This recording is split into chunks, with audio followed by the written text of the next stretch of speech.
Assalamualaikum warahmatullahi wabarakatuh.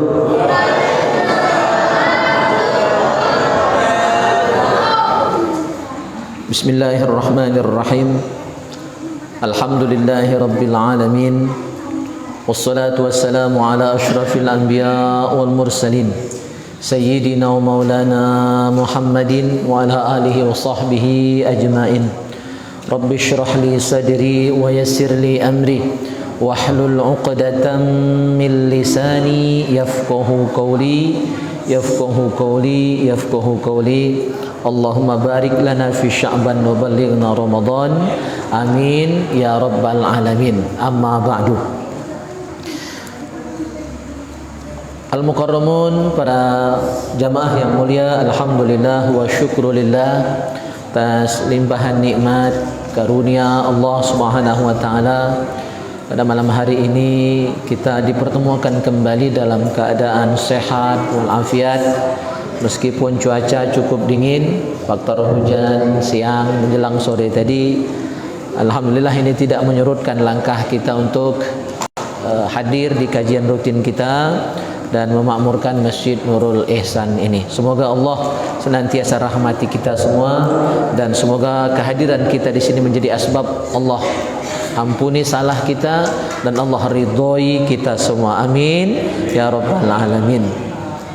Salawat dan salam semoga senantiasa tercurah limpahkan ke hadirat junjungan kita Nabi Muhammad sallallahu alaihi wasallam beserta keluarga, sahabat dan umat beliau. Alhamdulillah jamaah yang mulia, kita tinggal menunggu hari, tinggal dalam hitungan hari akan meninggalkan bulan Sya'ban menuju bulan suci Ramadan, bulan yang kita tunggu, bulan yang kita nanti. Dan dalam kitab Bustanul Wa'izin, bulan Ramadan itu bagaikan Nabi Yusuf dan saudara-saudara beliau. Ya, Nabi Yusuf itu dan saudara beliau ada 12. Ya, Nabi Yusuf itu adalah bintangnya.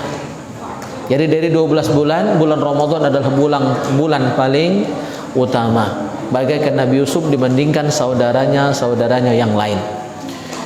Juga dalam kitab Bustanul Wa'izin, Syekh Ibnul Jauzi mengungkapkan bahwa Ramadan itu bagaikan utusan raja. Jadi bulan Ramadan bagaikan utusan sang raja. Dan utusan tadi ketika dia menghadap lagi nanti, balik lagi nanti kepada sang raja, dia akan melaporkan bagaimana tanggapan kita terhadap utusan raja tadi. Kalau kita menyambut dia dengan baik, ya, maka dia akan melaporkan kita nanti kepada sang raja dengan laporan yang terbaik juga, bahwa dia dimuliakan, dia dihormati, dia dihargai, ya, dia dijamu dengan baik, ya, begitulah laporannya. Tapi ketika dia tidak disambut dengan baik, maka dia nanti akan melapor, dan laporannya tentu tidak mengenakkan, bahwa dia sudah dibasing-basingkan, tidak disambut dengan baik, tidak dilurui, tidak dihargai, tidak dijamu, maka dia pulang dalam keadaan marah. Dan ketika dia mendapatkan ketika dia pulang tadi melapor kepada Allah dalam keadaan marah, maka sang raja pun akan marah. Jadi Ramadan itu bagaikan tamu, bagaikan utusan, bagaikan delegasi yang diutus oleh Allah Subhanahu wa taala untuk ngetes kita, menyambut atau justru sebaliknya. Maka semoga doa kita sejak bulan Rajab kemarin, Allahumma barik lana fi Rajab wa Sya'ban wa ballighna Ramadan, betul-betul dikabulkan Allah Subhanahu wa taala. Dan ketika nanti kita memang dikabulkan doanya, masuk bulan Ramadan, harapan kita tidak kita sia-siakan. Baik jamaah yang mulia, kita awali majlis kita dengan membacakan suratul Fatihah, terkhusus pengarang kitab dan semua ulama kita, guru-guru kita, orang-orang soleh dimanapun berada, wali-wali Allah, terkhusus kita dan keluarga besar kita, jamaah Majlis Ta'lim Nurul Ihsan, dan seluruh keluarga besar kita, seluruh jamaah kita, Semoga Allah jadikan kita hambanya yang soleh, solihah, menjadi hambanya yang bertakwa kepada Allah Subhanahu Wa Taala, yang sabar, syukur dan ridha atas ketentuan Allah. Dan semoga Allah kabulkan hajat-hajat kita. Semoga Allah jadikan kita anak-anak yang soleh dan soleha, sehingga kesolehan dan kesolehan kita akan dibalas juga oleh Allah dengan kesolehan keturunan kita. Dan semoga juga Allah lancarkan, luaskan, lapangkan, berkahi rizki kita semua. Semoga yang sakit disehatkan, diafiatkan oleh Allah Subhanahu wa taala. Ala hadhihi niyah wa kulli niyatin salihah. Wa ila hadratin Nabil Mustafa Muhammadin sallallahu alaihi wasallam. Al-Fatihah. A'udzubillahi minasyaitonir rajim. Bismillahirrahmanirrahim. Alhamdulillahirabbil alamin arrahmanir rahim maliki yaumiddin. Iyyaka na'budu wa iyyaka nasta'in ihdinas siratal mustaqim siratal ladzina an'amta 'alaihim ghairil maghdubi 'alaihim waladdallin. Amin. Minggu lalu kita sudah bahas bab puasa. Kita bahas ta'rif, hukum, sejarah pensyariatan, syarat wajib dan syarat sah serta rukun-rukun puasa. Dan juga sudah kita bahas tentang bagaimana kita mengetahui awal Ramadan, yaitu dengan dua metode hisab dan ru'yat. Kita lanjutkan malam hari ini mungkin materi terakhir tentang puasa. Minggu depan insyaallah pertemuan terakhir kita sebelum Ramadan. Jadi kita nanti libur lebih kurang 1,5 bulan. Selama Ramadan kita libur seminggu sebelum dan seminggu setelah. Sudah itu baru masuk lagi. Insyaallah materi terakhir minggu ini, minggu depan kita akan bahas mungkin masalah zakat fitrah dan pentasarrufannya. Materi terakhir untuk puasa kita bahas adabus siyam, adab-adab berpuasa. Namun sebelum itu saya ingin sampaikan, minggu tadi sudah saya sampaikan atau belum, ada kisah yang cukup menarik dalam kitab Ihya Ulumuddin. Ada ulama yang bernama Ahnaf bin Qais. Ahnaf bin Qais ini umurnya sudah tua, tapi dia tetap ngotot nak puasa. Udah dikasih saran oleh anak cucunya, "Ndak usah puasa ye. Ndak usah puasa bah. Ya, lah tua. Ya inna shaum yad'afuka." Kalau puasa kayak tambah lemah. Mula tua tu kan makan bila gila bubur, matolah kabur, berjalannya lah maju mundur, dengan lagi masuk kubur. Tapi beliau Ahnaf bin Qais tetap ngotot nak puasa, padahal udah tua. Di kita ini kadang-kadang masih muda, jomblo pula.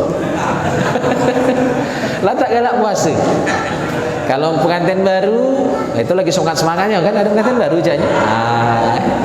Itu agak berat godaan pengantin baru bulan puasa ni ya.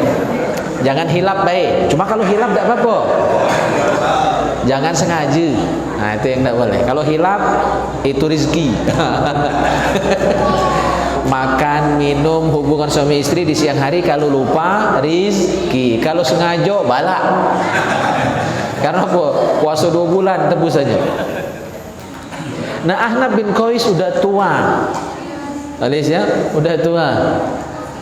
Tapi tetap puasa. Apa jawaban beliau, Bu? Inni u'idduhu li syarrin tawil. Sengaja aku tetap berpuasa meskipun usia sudah senja.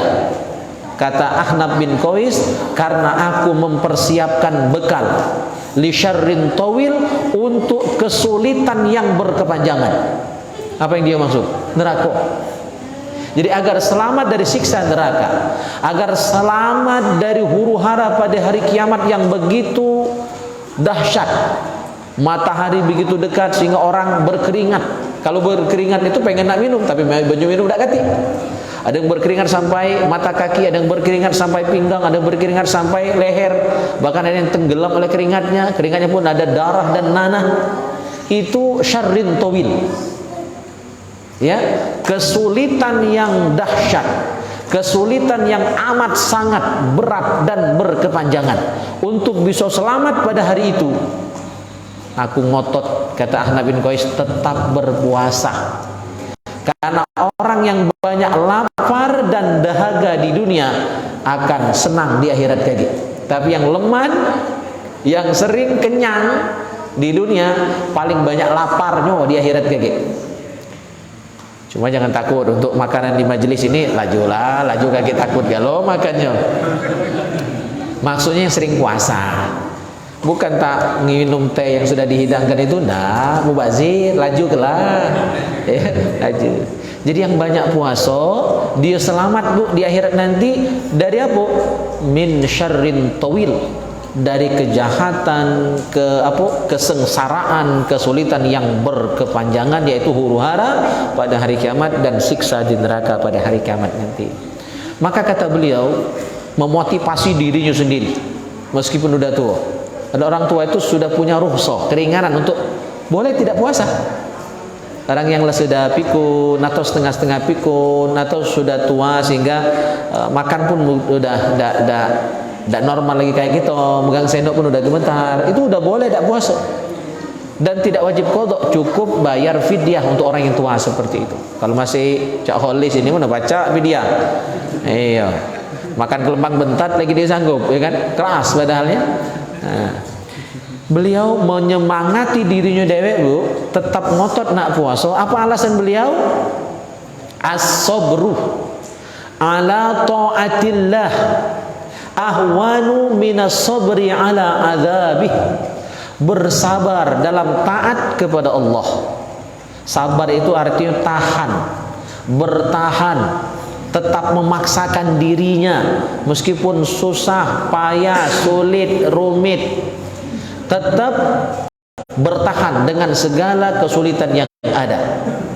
Nah, kata beliau, as-sabru ala taatillah, sabar dalam taat kepada Allah. Puasa itu butuh sabar. Kalau tidak sabar, ajung, batal. Apalagi pengantin baru tadi kan, itu butuh kesabaran yang amat sangat. Ya, ya, sholat itu butuh sabar. Kalau tidak sabar berotok, imam baca ayat panjang. Lagi imam baru kan, itu biasanya semangat itu. Saking semangatnya, Al-Baqarah dibaca kan. Yasin dibaca kan. Padahal tak Yasin baik itu. Yasin, Allahu Akbar.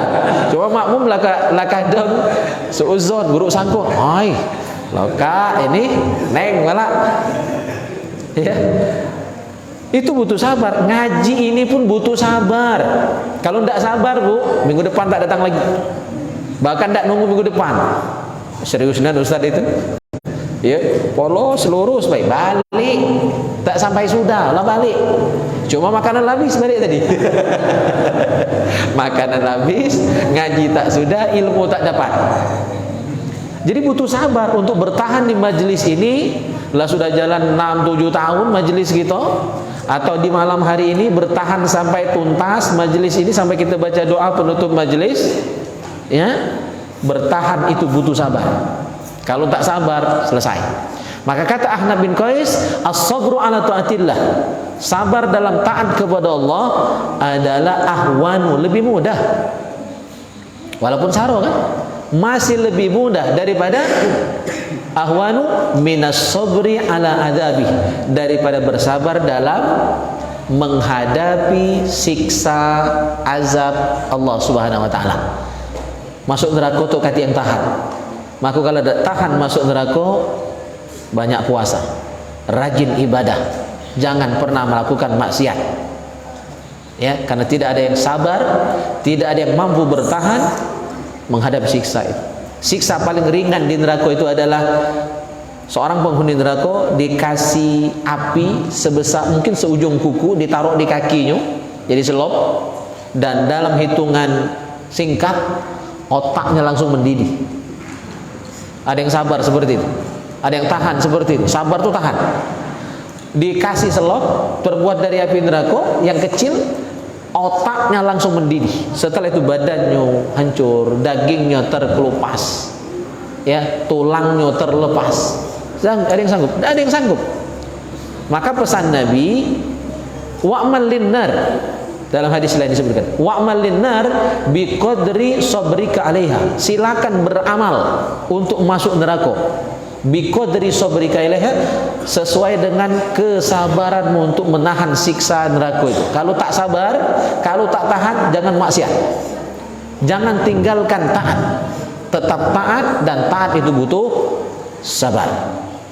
Nah, semoga jamaah Nurul Ihsan sekalian bisa ya bertahan, bisa bersabar dalam taat. Jangan kalah dengan Ahnaf bin Qais yang udah tua tapi tetap berpuasa. Yang muda-muda terutama, walaupun anak-anak kecil udah dilatih puasa.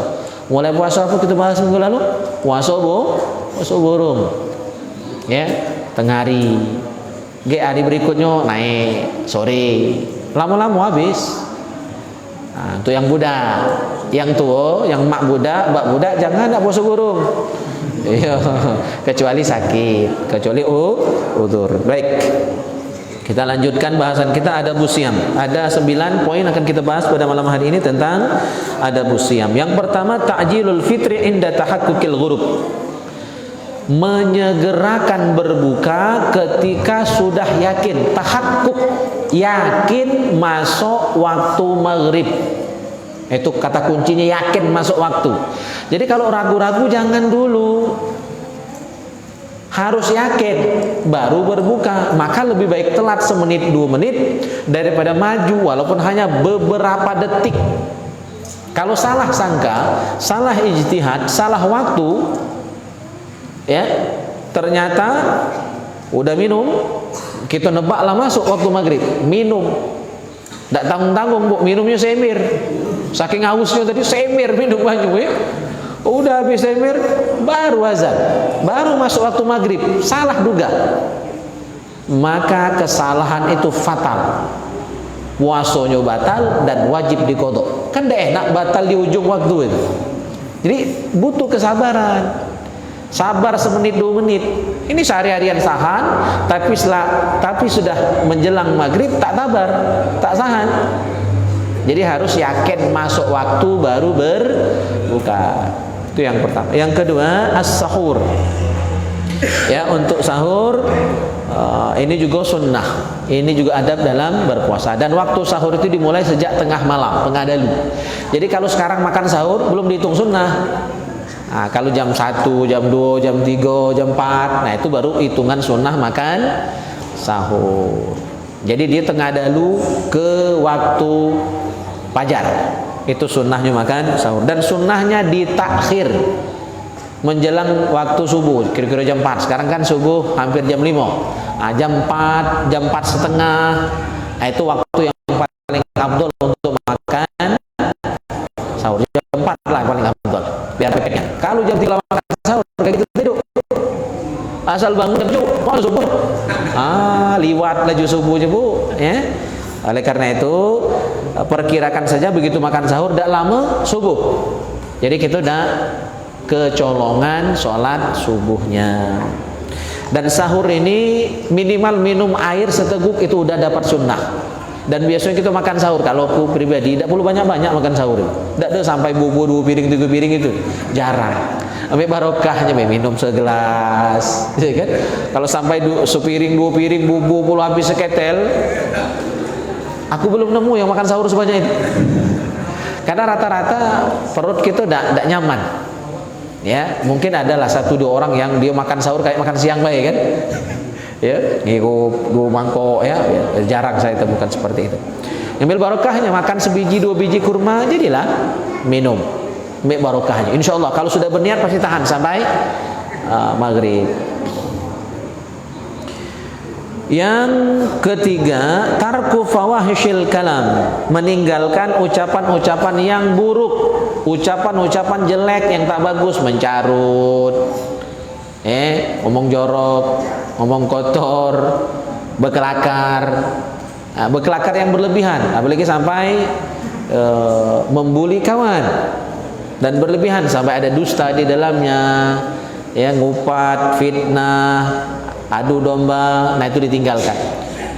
Ada 2 pandangan ulama. Dalam pandangan ulama fikih, ngomong yang tak bagus tadi itu hanya menghilangkan pahala puasa, tapi puasanya tetap sah, tidak batal. Ya, tapi dalam pandangan ulama sufi itu justru yang paling fatal. Makanya kata Syekh Abdul Qadir Al-Jilani minggu tadi saya sampaikan, Kam min shaim muftir wa kam min muftir shaim. Betapa banyak orang yang puasa tapi sebenarnya sudah batal. Contohnya, dia memang tak makan tak minum, tetapi dia ngupat, dia fitnah, dia bohong, dia maksiat. Sebenarnya tidak puasa lagi itu dalam pandangan ilmu hakikat. Zohirnya puasa tapi batinnya sudah batal. Nah sebaliknya ada orang yang tidak puasa tapi karena dia menjaga diri dari maksiat, menjaga panca inderanya, hakikatnya dialah yang berpuasa. Nah yang benar dua-duanya, ya, puasa lahir dan batin. Yang keempat, adab berpuasa al-ightisal minal janabah qabla adzanil fajri liyakuna as-saimu tahiran min awali yaumih. Mandi junub sebelum azan subuh. Ini pengantin baru lagi. Jadi kalau ngambil borongan, mandi junubnya sebelum subuh. Walaupun sah puasa, ya, mandi junubnya jam 12. Jam 12 siang, kan jam 12 malam. Kalau jam 12 malam afdol itu. Ya, mandi junub jam 12 siang, sebelum zuhur baru mandi junub. Puasanya sah tak? Sah. Tapi subuhnya kan berarti tak sholat. Kalaupun sholat tak sah karena belum mandi wajib, belum mandi junub. Ya, nah, jadi mandi junub sebelum subuh itu afdol. Bahkan untuk mandi-mandi yang lain juga, afdolnya itu mandinya sebelum subuh. Termasuk mandi sore itu sebenarnya paling afdolnya itu sudah maghrib, khusus bulan Ramadan. Nah ini yang banyak kita juga tidak jalankan. Kita mandinya masih cak biasa kan, mandi petang.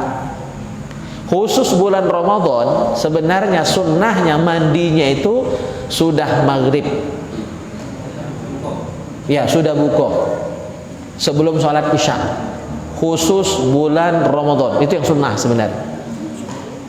Kalau kita biasanya masih mandi jam 3, jam 4, jam 5, jam 6, kan sebelum buka lah mandi. Ya, apalagi awak lemas lesu, lemak nian itu kan. Padahal sunnahnya sebenarnya setelah berbuka. Ya, baru mandi. Kenapa disunahkan mandi junub sebelum subuh? Liyakuna shaim, agar orang yang berpuasa tadi tahiran min awal yaumi, udah suci di awal menjalankan ibadah puasanya.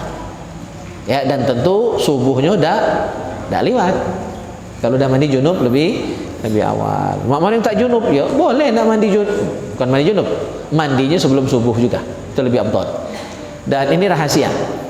Orang-orang yang sukses belajarnya, ngapal Quran, ngapal hadis, sukses belajar di pondok, itu rata-rata mandinya pagi. Sebelum subuh udah mandi, jam 3, jam 4 fajar udah mandi. Maka anak-anak pondok itu rata-rata mandi pagi-pagi. Dan ada perbedaan yang mandinya lebih pagi dengan yang mandinya agak siang. Coba lah. Ya, termasuk juga barangkali mau saya dietnya agak berhasil juga. Oh, ya, itu mandinya pagi, subuh. Sebelum subuh udah mandi. Itu bagus juga untuk kesehatan dan otak kita. Ya, nah, jadi untuk para pelajar itu bagus. Pelajar, mahasiswa mandinya sebelum subuh. Yang kelima, adabus siyam, tarkul hijamah wa nahwiha li'anna dzalika yad'afu as-sha'im. Tidak berbekam, basah, bercanduk, mengeluarkan darah ketika berpuasa, karena dapat melemahkan fisik kita, melemahkan badan kita. Jadi kalau nak berbekam malam baik. Ya, jangan di siang hari. Terus yang keenam, ad-du'a indal iftar biqaulihi Allahumma laka sumtu. Kalau versi di sini pendek saja. Allahumma laka sumtu wa ala rizqika aftartu. Dhahaba az-zama wa btalatil 'arab wa thabata al-ajru insyaallah. Kalau yang biasa kita pakai Allahumma laka sumtu wa bika amantu wa ala rizqika aftartu bi rahmatika ya arhamar rahimin. Itu dah ditambah-tambahi ulama, ijtihad ulama dengan digabung dengan beberapa doa yang lain. Doa ini sunnah. Tapi ada satu hal yang perlu saya tegaskan, dan beberapa hari ini sudah saya sampaikan di beberapa majelis yang saya asuh. Ada kekeliruan kita dalam masalah timing, dalam masalah waktu kita membaca doa ini. Biasanya kita baca sebelum berbuka. Udah baca doa, Allahumma laka sumtu wa bika amantu wa ala rizqika aftartu bi rahmatika ya arhamar rahimin, baru kita berbuka. Ternyata dalam kitab I'anatut Talibin karya Sayyid Bakar Syato Ad-Dimyati, di sana diterangkan di kitab I'anatut Talibin syarah dari kitab Fathul Mu'in bahwa sunnahnya berdoa ya itu setelah berbuka. Sunnah baca doa Allahumma laka sumtu itu setelah berbuka. Jadi kita selama ini terbalik. Masalah tuh tidak, kurang pas baik. Jadi doa sebelum berbukanya ya doa makan. Bismillahirrahmanirrahim. Allahumma barik lana fima razaqtana wa qina adzabannar. Makan, minum. Dan sunnahnya ya cukup sekedar minum atau makan beberapa butir kurma. Kaget dulu makan nasi. Kaget dulu minum cuko itu. Yo kaget dulu sebenarnya. Lah sudah buko makan minum tuh kaget. Ya, sudah sholat maghrib baru makan yang agak berat, baru makan nasi dan sebagainya. Jadi berbuka cukup minum segelas, ya, terus makan kurma, nah, sudah itu minum lagi. Atau makan yang manis-manis sunnahnya. Jadi perlu kita luruskan, doa berbuka yang Allahumma laka sumtu itu dibaca kapan? Setelah berbuka. Dan kalau kita jeli saja, kita teliti, ya, di dalam kalimat doa itu pun sudah tegas itu menggunakan fi'il madi lapasnya. Wa ala rizkika aftortu, dan atas rizkimu ya Allah aftortu, aku telah berbuka. Telah berbuka, bukan akan berbuka. Kalau doanya dibaca sebelum seharusnya aku akan berbuka, maka kalimatnya bukan aftortu tetapi uftiru. Ya, dari segi bahasa. Cuma yang paham bahasa Arab, paham nahwu sorof kayak terlupakan. Karena apa? Udah kebiasaan. Nah, itulah hebatnya kebiasaan. Sesuatu yang sudah menjadi adat, sesuatu yang sudah menjadi kebiasaan, kadang-kadang membuat nalar kita tidak jalan.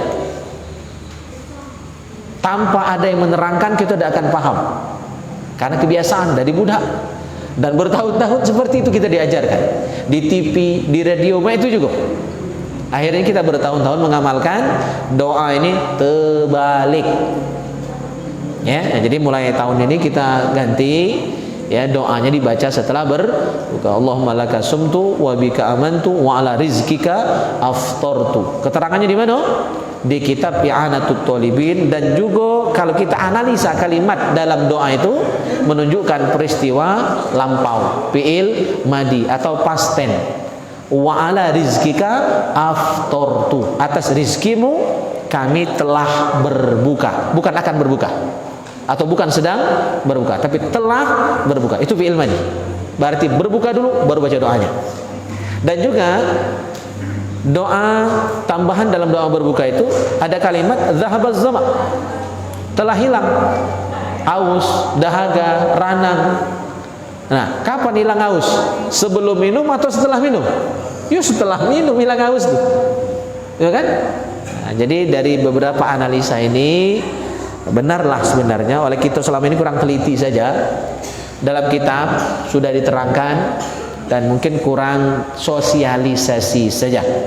Nah, inilah gunanya kita belajar lengkap, pakai kitab, runtut temanya sehingga kita bisa analisa satu persatu. Yang ketujuh, adabus siyam, taftirus shaimin. Walau ala tamratin aw syurbati ma'in aw ghairiha wal akmal ay yushbi'ahum. Sunnah ketika kita berpuasa, ya, di bulan Ramadan, sunnah memberi makan orang yang puasa. Maksudnya bukan uang lagi puasa kita kasih makan, bukan. Nanggung makan sahurnya, ngasih makan untuk berbukanya, bukan uang lagi puasa siang hari. Lanjutlah nak makan. Itu dosa lagi ada, Bu. Ya. Maksudnya untuk dia sahur, kita kasih makanan untuk dia sahur. Untuk dia berbuka, kita kasih makanan untuk dia berbuka. Itu pahalanya luar biasa. Sebanyak orang yang kita tanggung sahurnya, berbukanya, ada 100 orang mungkin, ada 1000 orang mungkin, maka pahala orang yang kita tanggung tadi tanpa mengurangi pahala mereka, kita dapat jatah pahala yang sama tanpa mengurangi pahala orang yang kita kasih makan untuk sahur dan berbukanya tadi. Maka di Nurul Ikhwan kemarin saya sampaikan, teknisnya bisa beragam. Bisa di masjid menyiapkan untuk acara buka bareng atau sahur bareng, bisa. Atau kita kasih mentahnya. Kita data fakir miskin di sekitar rumah gitu. Kita kasih beras misalnya kan, atau kita kasih lauk ayam, daging atau sayur, ya. Kita sedekahkan kepada beliau untuk makan menu sahur dan berbukanya, ya. Atau mungkin yang sudah kita masak, setiap sahur kita kasih, setiap berbuka kita antari rumah tetangga kita, dulur kita. Itu bentuk berbagi. Atau bisa juga dalam bentuk yang lebih mentah lagi, duit, ya kan? Setiap hari misalnya 10.000, atau sesuai kemampuan. Sanggup 50, sanggup 100 setiap hari, atau mungkin seminggu sekali kita antari. Bisa orang yang sama, bisa orang yang digilir. Ya, yang penting apa yang kita infakkan tadi bisa dia gunakan untuk dia makan sahur atau untuk dia berbuka. Maka selama itu dia konsumsi untuk sahurnya dan berbukanya, dan dia betul-betul berpuasa pada bulan Ramadan, pahala orang tadi akan dilimpahkan juga untuk kita yang infak dan sedekah tadi. Nah, itu caranya bisa seperti itu. Kita data mulai sekarang siapa yang kira-kira layak. Jadi jangan sampai dia lah buntu, akhirnya karena alasan buntu dia sibuk mencari, akhirnya puasanya tak terjaga. Banyak yang seperti itu. Nah, kita bantu. Karena memang idealnya kata ulama yang mulia, bulan Ramadan ini kalau pacak memang kita stop gawe dunia. Itu idealnya begitu. Sempurnanya begitu. Cuma kan kita kadang-kadang tidak pacak, apalagi yang gawe kantor, karena harus masuk kantor. Nah, sempat alhamdulillah kita beruntung dulu zaman Gus Dur, bulan puasa libur. Zaman beliau jadi presiden kan bulan puasa libur, lemah gitu. Tapi kalau sekarang Ramadan tetap begawi, tetap masuk kantor. Saya ngajar pesantren tetap masuk pondok, ya agak sulit. Nah, jadi idealnya begitu. Ya, bulan puasa libur. Cuma kalau tidak bisa, minimal gawe-gawe yang tidak penting kita kurangi, lebih fokus, lebih diperbanyak untuk muatan ibadah. Nah, untuk orang-orang yang pencarian mungkin kurang, disitulah kita perlu bantu dia. Di samping kita puasa, kita tanggung untuk sahurnya dan berbukanya. Oh, dia pasti senang itu, ya. Sehingga dia tidak perlu berkeringat, tidak perlu meras keringat banting tulang untuk menyiapkan sahur dan berbukanya. Yang ke-8, tarkus syahwat al-mubahat allati la tubtilu shaum min at-taladzus bimasmu wa mubsar wa malmus wa mashmum, ya, kasyammir raihan wal bukhur wal atur. Meninggalkan syahwat-syahwat yang halal. Contohnya apa syahwat yang halal itu? Kesenangan-kesenangan yang halal. Dengar musik, nonton, ya, nonton film, nonton video, kurangi. Dan nonton TV-nya kurangi, main HP-nya kurangi. Walaupun yang kita lihat yang halal, kurangi. Lebih banyak fokus ibadat. Termasuk juga ngurangi apa? Makai minyak wangi. Maka hukum makai minyak wangi di siang hari bulan Ramadan itu makruh. Maka ada yang nak ngakali, boleh ngakali. Jadi kita nak pakai baju apa hari ini? Nak ke kantor, nak ke sekolah, nak aktivitas. Nah, bajunya itu udah digosok, misalkan pakai pewangi, atau sudah disemprot minyak wangi, atau sudah dioles minyak wangi sebelum subuh. Itu boleh. Tapi kalau ngolesnya setelah subuh, apalagi lah sudah di siang hari, apalagi sudah di sore hari, hukumnya makruh. Berarti puasa kita bermasalah, walaupun tidak membatalkan. Ya, jadi kalau nak pakai minyak wangi, makainya sebelum subuh. Kalau makainya di siang hari, ketika puasa itu sudah mulai dilaksanakan, hukum menggunakan minyak wangi meskipun halal makruh, kata sebagian ulama. Terakhir kita bahas malam hari ini 9, adabus siyam adalah yustahabu fi Ramadan at-tawassu'ah atau at-tawsi'ah 'alal 'iyal.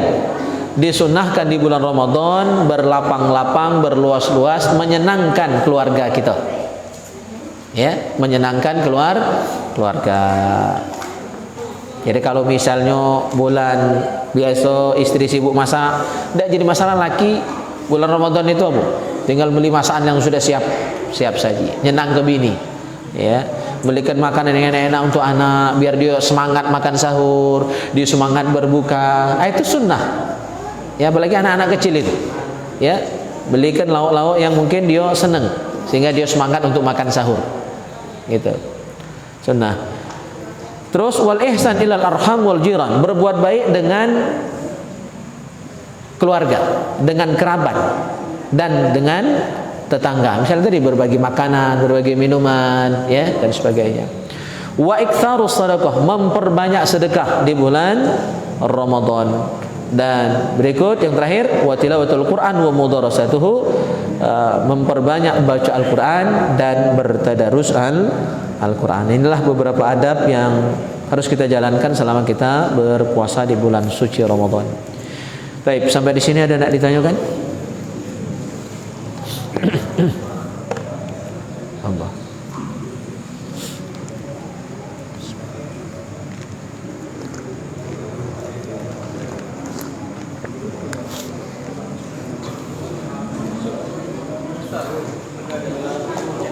Ya. Jadi kan Indonesia ini kebutuhannya Islam, istilah orang tangan itu banyak, kayak kita untuk Kroasia, terus untuk waktu kecil Ustaz, misalkan mancing, jerat-jeratnya atau teranya di lantai, Ustaz kamu Ustaz, katanya bakal bongkar sehari atau ikan,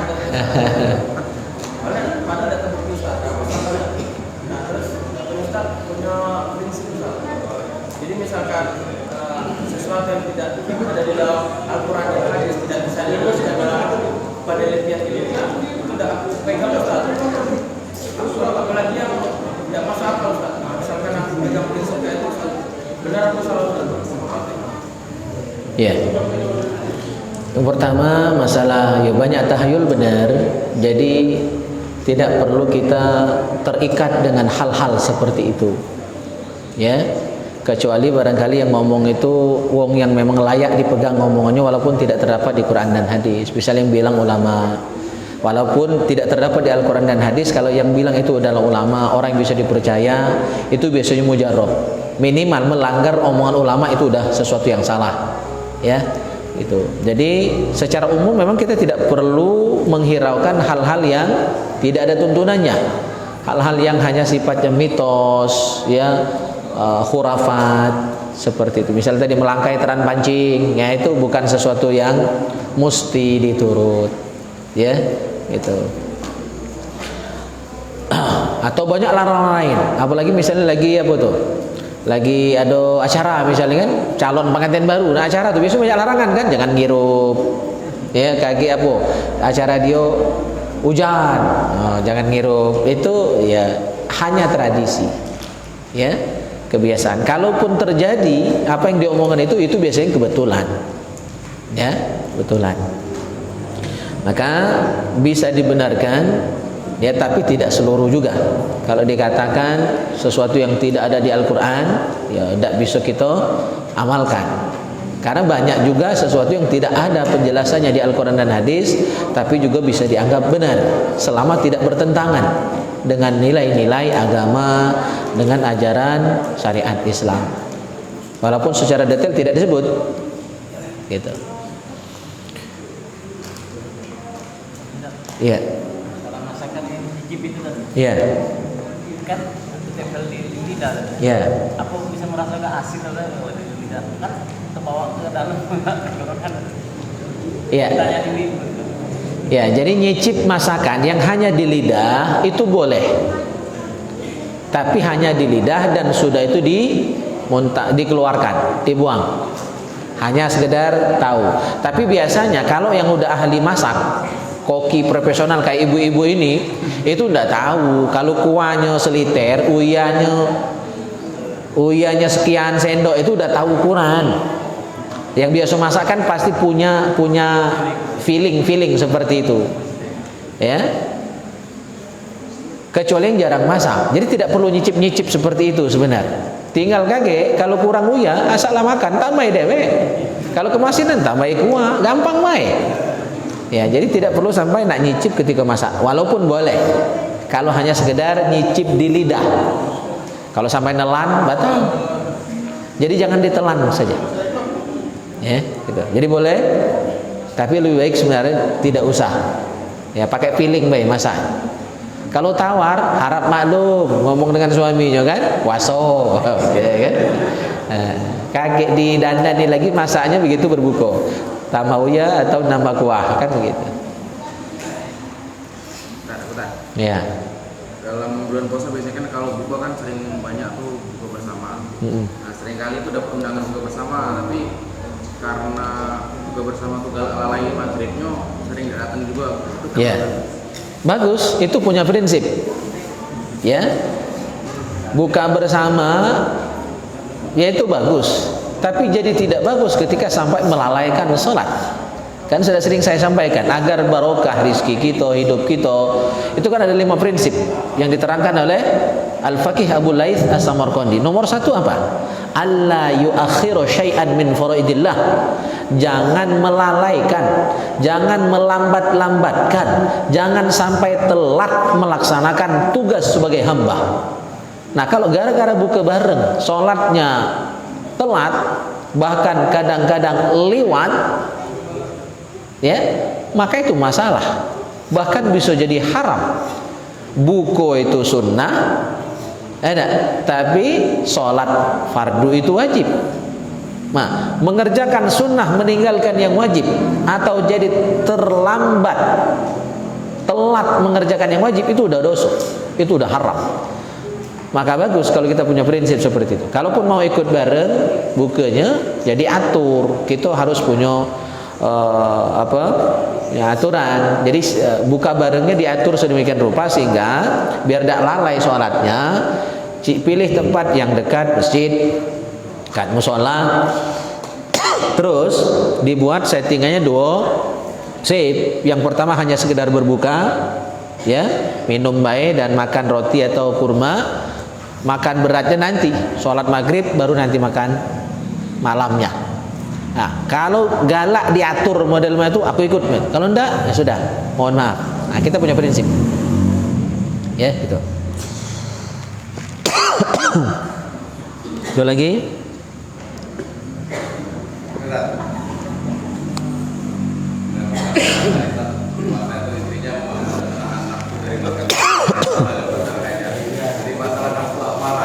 Ini kalau dari para keluarga ini punya anak dan istri Pak, itu biasanya nafsu amarah itu tidak bisa dikendalikan Pak. Iya. Dan ada tipnya Pak ini supaya amarah itu bisa ditahan.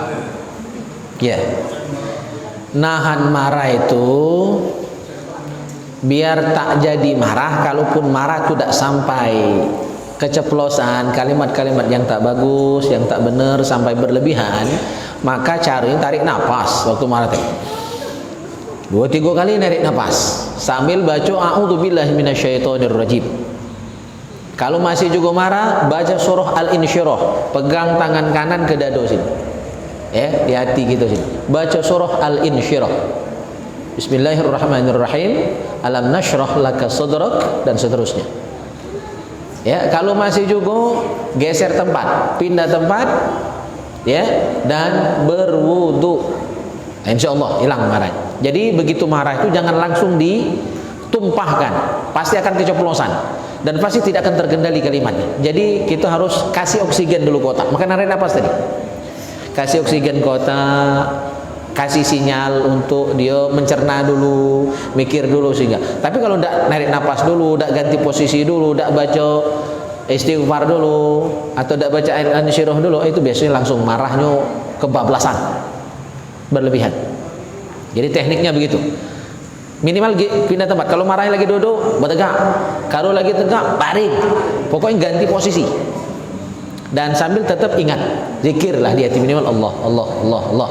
Ya, atau zikir-zikir yang lain. Jadi jangan sampai lupa sama sekali dengan Allah. Pasti kelajuan marahnya. Ya, itu. Dan ketika marah lagi puasa, memang tidak batal, tapi hilang pahalanya. Sama dengan tidak. Jadi puasa cuma puasa lahir saja. Secara batin udah batal. Karena inti puasa itu nahan makan, nahan minum, nahan marah, nahan untuk tidak ngomong basik, ya, gitu. Makanya dalam hadis kan disebut ketika kita lagi puasa ada yang ngajak ribut, maka kita boleh ngomong inni shaim, aku lagi puasa. Nah, kalimat itu kalau kata Imam Nawawi bisa secara zahir kita ucapkan atau cukup dalam hati, ya. Tapi yang lebih pas saya pikir cukup dalam hati. Karena kamu aku lagi puasa. Awas lagi kok. Sudah buka lagi laju tu. Cukup dalam hati omongi. Ya. Ingat aku lagi puasa. Jadi kita akhirnya karena ingat sedang puasa, tidak akan mengorbankan puasa kita.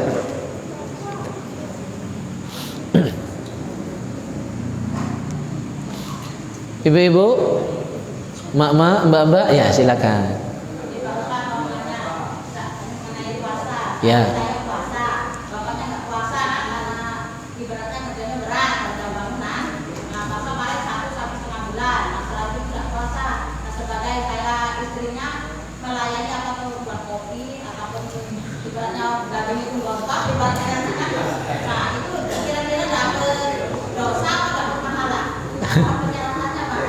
Iya, baik. Melayani suami wajib. Ya, menjalankan perintah Allah wajib. Nah, itu dua wajib ketemu. Tetapi hak siapa yang lebih tinggi? Hak suami, hak Allah. Itu sama-sama wajib, Bu, ya. Hak suami wajib, hak Allah wajib. Menjalankan puasa itu hak Allah, kewajiban kita. Maka hak Allah lebih tinggi daripada hak suami.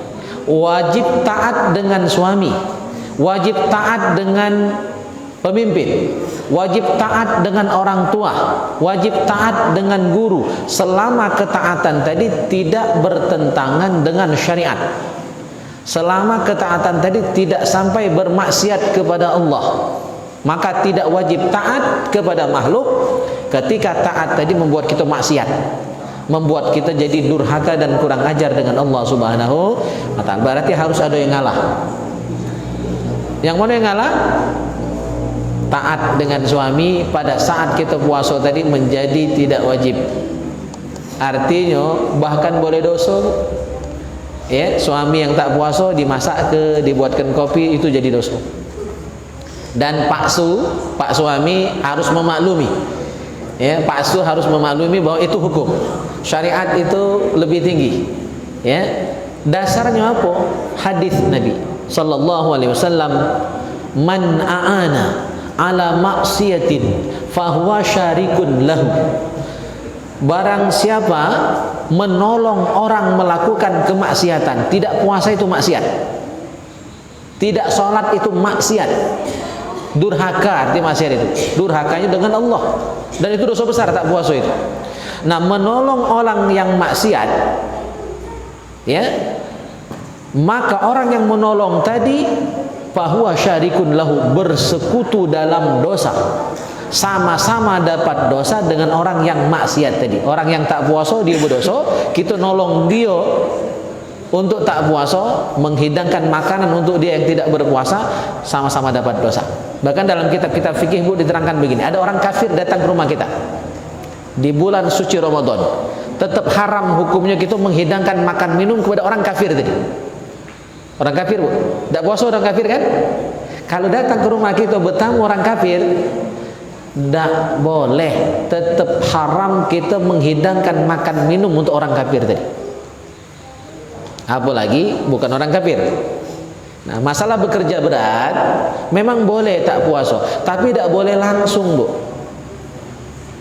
Jadi tukang, saya maklum pasti gawenya berat, mantang, bebalok, betumang, ya kan, tukang, ya, itu pasti gawenya berat. Tapi tidak boleh langsung tak puasa dari awal. Udah berniat dari malam, aku tak galak puasa, besok nanukang. Tidak boleh seperti itu. Tetap harus di malam hari udah berniat.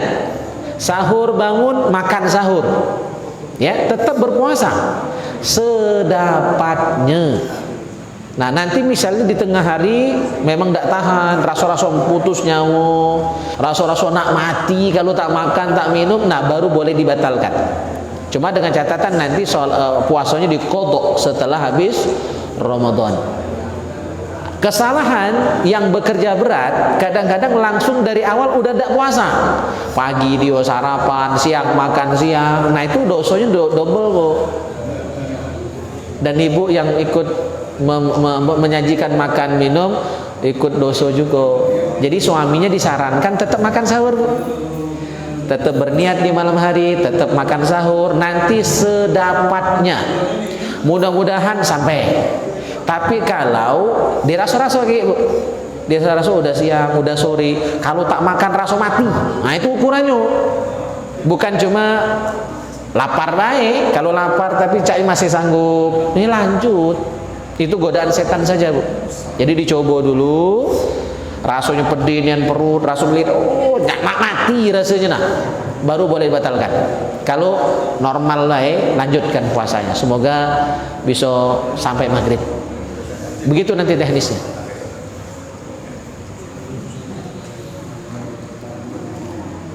Ya, ada lagi? Ya. Ya.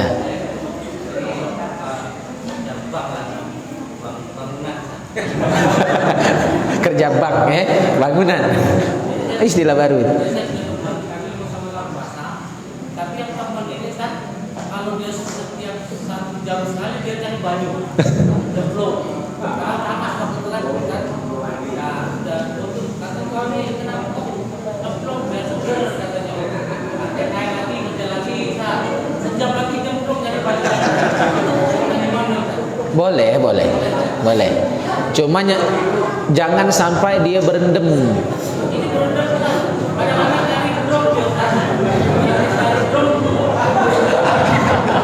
Kalaupun berendam cukup sebatas leher. Nah itu makruh.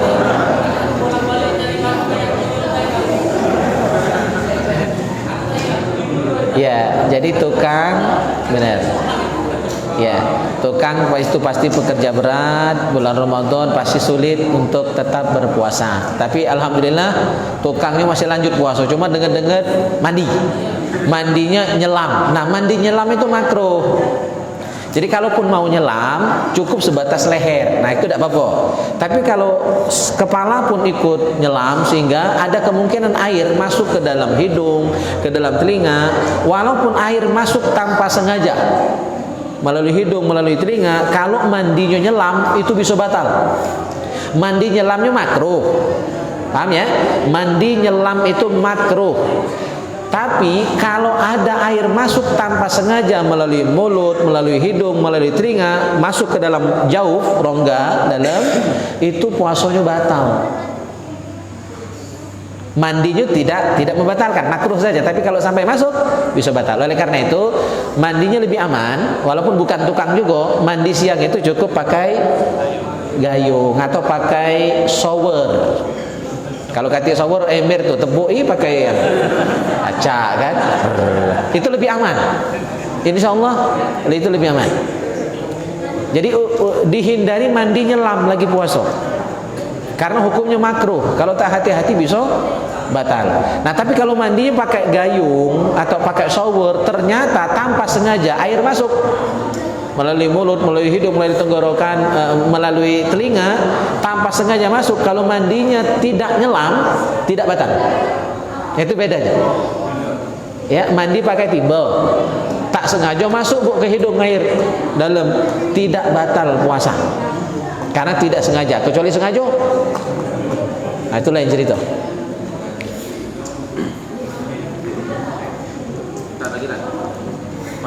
Pada saat puasa kan rame di sekitar itu tuh ada merokok kan. Nah kita tuh udah sengaja cium tuh batal dah puasanya. Kalau kitanya yang tidak ngudut, cuma terhirup karena bertetangga dengan yang ngudut, tidak batal. Kecuali kita sedot kan. Itu perokok pasif yang aktif namanya itu. Aktif pasif itu. Nah itu ya batal lah. Jadi yang batal itu kalau menghirup zat. Nah, rokok itu kan ada zatnya. Asap itu zat kan?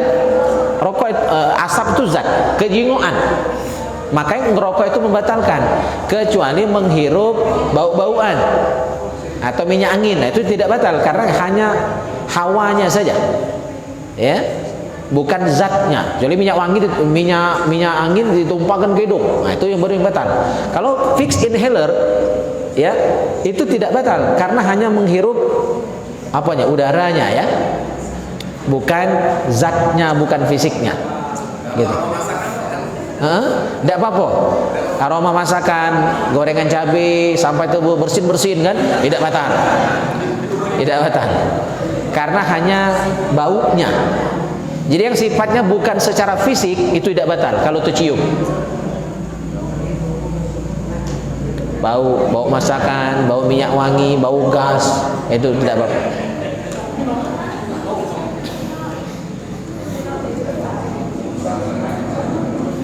Ya, ada lagi?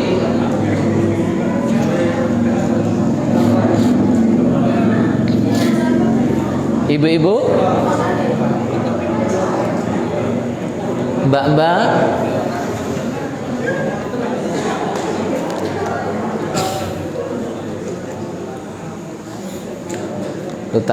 Kita lanjut kitab Nasaihul Ibad.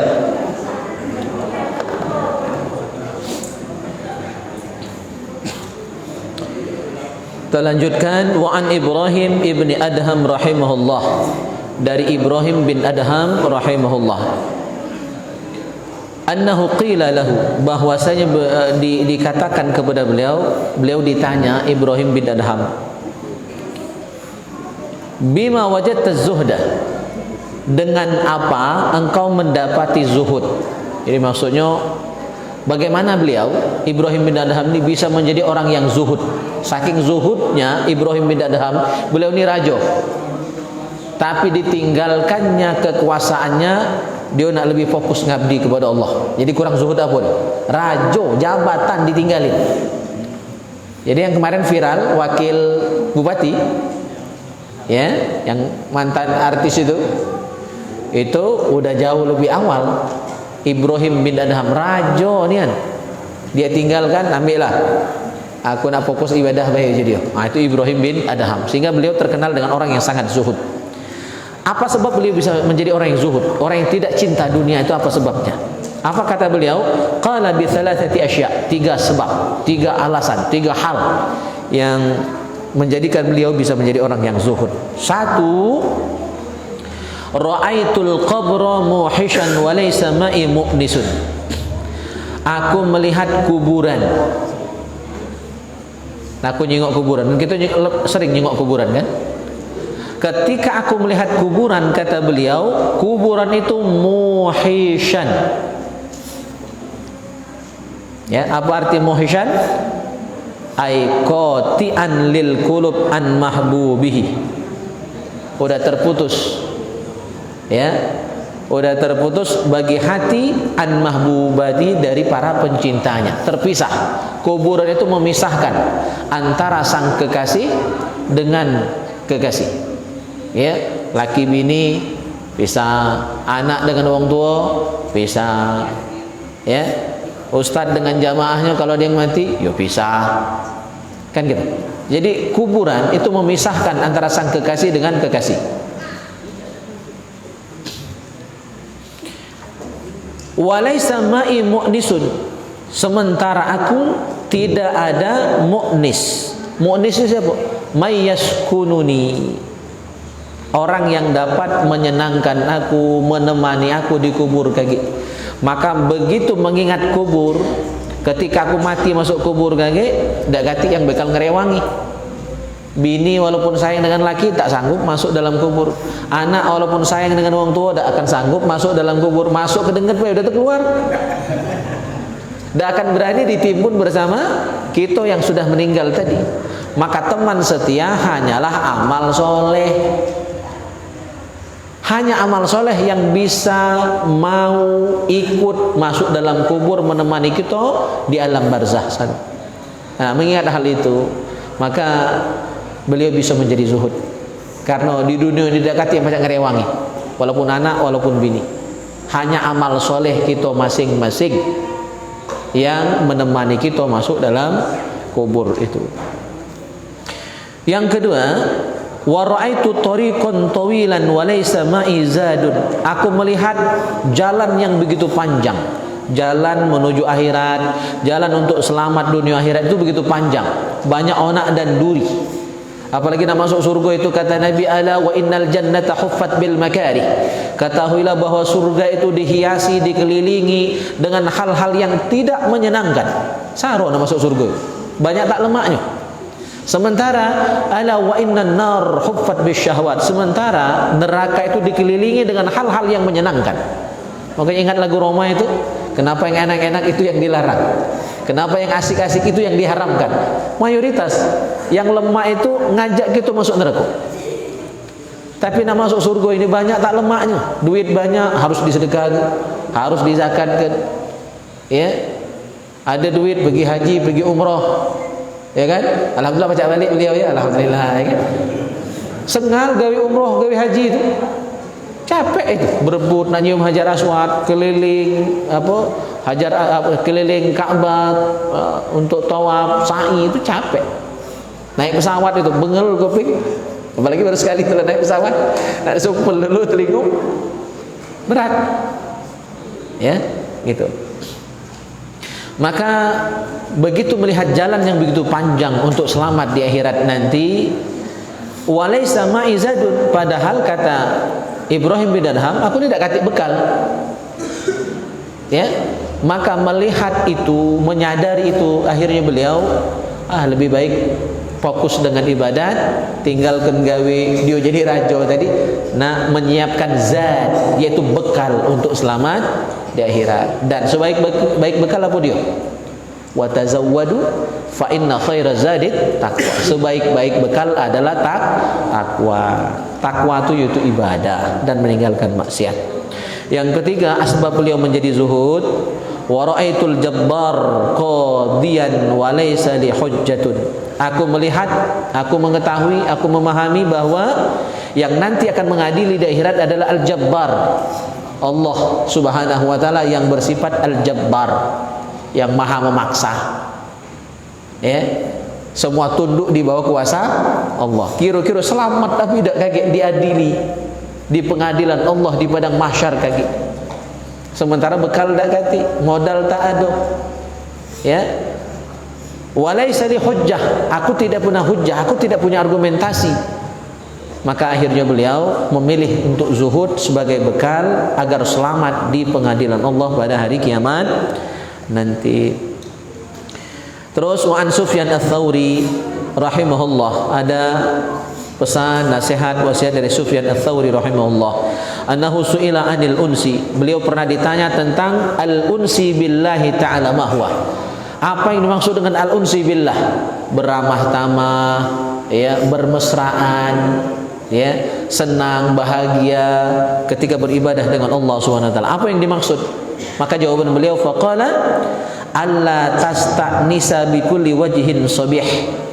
Yang dimaksud dengan al-unsi billah, beramah tamah, ya, akrab, ya, dalam munajat dengan Allah itu maksudnya adalah kita tidak senang dengan semua wajah-wajah yang bagus, yang baik, yang indah, yang cerah, yang belaga. Artinya kita tidak peduli dengan makhluk. Nak bagus, nak jahat, ketik urusan. Yang penting kita fokus dengan ibadah kepada Allah. Wala bi sautin thayyibin, dan tidak peduli juga dengan suara yang bagus. Nak semerdu pula wong nyanyi, ya, bagi kita paling merdu yo ngaji. Bagi kita yang paling merdu adalah nasihat. Gitu. Jadi kita tidak silau dengan wajah yang cantik, yang ganteng, suara yang bagus. Kita fokus tetap dengan ibadah kepada Allah. Wala bilisanin fasihin, dan kita tidak peduli dengan lidah yang fasih, sepasih apapun dia ngomong. Kalau tidak ada muatan ibadah, tidak ada muatan taat, tidak ada muatan nasihat di dalamnya, kita tak pula ambil pusing, tak pula ambil peduli. Ya, nah, itu yang dimaksud dengan dia tetap al-unsi billah, tetap bersenang-senang, ya, dengan Allah Subhanahu wa taala dengan segala godaan yang ada. Terus wa ani bin Abbas radhiyallahu anhuma annahu qala, dari Ibnu Abbas beliau berkata, az-zuhdu thalathatu ahruf. Zuhud itu ada 3 huruf. Kata zuhud ada 3 huruf, yaitu huruf zai, huruf ha, dan huruf dal. Zuhud itu zai, ha, dal. Huruf zai itu singkatan dari zadun lil ma'ad, bekal untuk hari akhir nanti. Jadi orang yang zuhud itu berarti orang yang banyak menyiapkan bekal untuk akhirat. Yang kedua huruf dal, huruf ha. Huruf ha itu kepanjangannya adalah hudan liddin, ya, petunjuk untuk agama. Jadi orang yang zuhud itu banyak mencari petunjuk, mencari hidayah, mencari bimbingan untuk menjalankan agama. Berarti dia banyak belajar, banyak bermajlis untuk bekal agamanya. Yang ketiga huruf dal. Dal itu singkatan dari dawamun alat ta'at, istiqomah dalam taat, selalu taat. Berarti orang yang zuhud itu karakternya 3. 1, mencari bekal untuk akhirat. Yang kedua, ya, mencari petunjuk, mencari bimbingan untuk melaksanakan ajaran agama dengan baik dan benar. Dan yang ketiga, setelah dapat bekal, dapat petunjuk tadi, dia istiqomah dalam taat, ya, sabar dalam taat kepada Allah Subhanahu wa taala. Dalam kesempatan lain Ibnu Abbas juga mengatakan huruf yang 3 tadi zai, ha, dan dal itu kepanjangannya adalah zai itu tarkuz zina, meninggalkan perhiasan duniawi. Jadi dunia itu ala kadarnya baik. Yang kedua huruf ha itu adalah tarkul hawa, meninggalkan hawa nafsu. Jadi orang yang zuhud itu tidak mengikuti hawa nafsu. Yang ketiga huruf dal. Maksud dal di situ adalah tarkud dunia, meninggalkan dunia. Maksud meninggalkan dunia itu seperlunya baik, ya, sekedar untuk kebutuhan sehari-hari. Kalau lebih dia berbagi, tidak makan dewek. Itu maksud meninggalkan dunia, bukan mati. Kalau mati itu bukan meninggalkan dunia, meninggal dunia, lain lagi bahasanya. Gitu. Terakhir kita bahas pada malam hari ini nasihat dari Hamid Al-Laqaf rahimahullah, annahu atahu rajulun faqala lahu. Beliau pernah didatangi oleh seseorang, lalu orang itu berkata, "Ausini." Orang tadi minta pesan, minta wasiat, minta nasihat dari Hamid Al-Laqaf rahimahullah. Apa nasihat beliau? Faqal ij'al li dinika ghilafan ka ghilafil mushaf. Jadikanlah untuk agamamu ghilafan. Ghilafan itu penutup atau bungkus. Ka ghilafil mushaf, seperti bungkus atau penutup dari mushaf. Ya, bungkus atau penutup mushaf. Qila lahu, lalu beliau ditanya lagi oleh orang tadi, ma ghilafuddin, apa yang dimaksud dengan penutup atau bungkus agama itu? Bungkus agama, penutup agama, tirai dari agama itu apa dia? Faqala lahu, lalu beliau menjawab, Hamid Al-Laqaf tadi, yang dimaksud ghilafuddin, bungkus agama, penutup agama itu adalah 1, tarkul kalam illa ma la budda minhu, tidak berbicara kecuali sangat penting. Ya, tidak berbicara kecuali sangat penting. Perlu nian baru ngomong. Kalau tidak, lebih baik diam. Banyak diamnya daripada berbicaranya. Sehingga dikatakan itu, ada yang bilang Nabi Sulaiman yang ngomong, ada yang bilang Luqmanul Hakim yang ngomong. Apa kata beliau? Idza kana al-kalam min fiddah kana sukut min dhahab. Kalau berbicara itu adalah perak, maka diam itu adalah emas. Mahal emas, mahal perak, mahal emas. Nah, emas itu diam, ngomong itu perak. Jadi lebih memilih diam daripada ngomong yang salah. Cuma kalau bakal benar, ya ngomong. Artinya tergantung situasi dan kondisi. Yang kedua, yang disebut dengan ghilafuddin, penutup agama itu adalah wa tarkud dunya illa ma la budda minhu. tarkud dunia illa ma la budda minhu. Meninggalkan dunia kecuali yang penting niat, yang perlu niat. Kalau yang tidak, maka lebih baik tinggalkan, ya, seperlunya saja. Ibarat yang kita makan, yang dimakan paling kan beberapa piring, ya. Nah sisanya sedekah kan. Jangan sampai makanan tuh basi di rumah, buah-buahan tuh busuk di rumah, ya, berbagi. Besok mana ada rezeki, beli lagi. Itu ada orang yang sampai basi makan di rumah, oleh tak galak berbagi. Itu berarti tidak seperlunya, tapi berlebihan. Dia tak makan, orang tak makan juga, sama-sama tak dapat. Yang ketiga, yang terakhir, wa tarku mukhalatatin nas illa ma la budda minhu. Tidak bercampur dengan manusia kecuali sangat penting. Jadi kalau cuma duduk-duduk ngobrol-ngobrol di pelantar, ya, ngobrol tak jelas, ngelantur begadang yang tak perlu, lebih baik di rumah.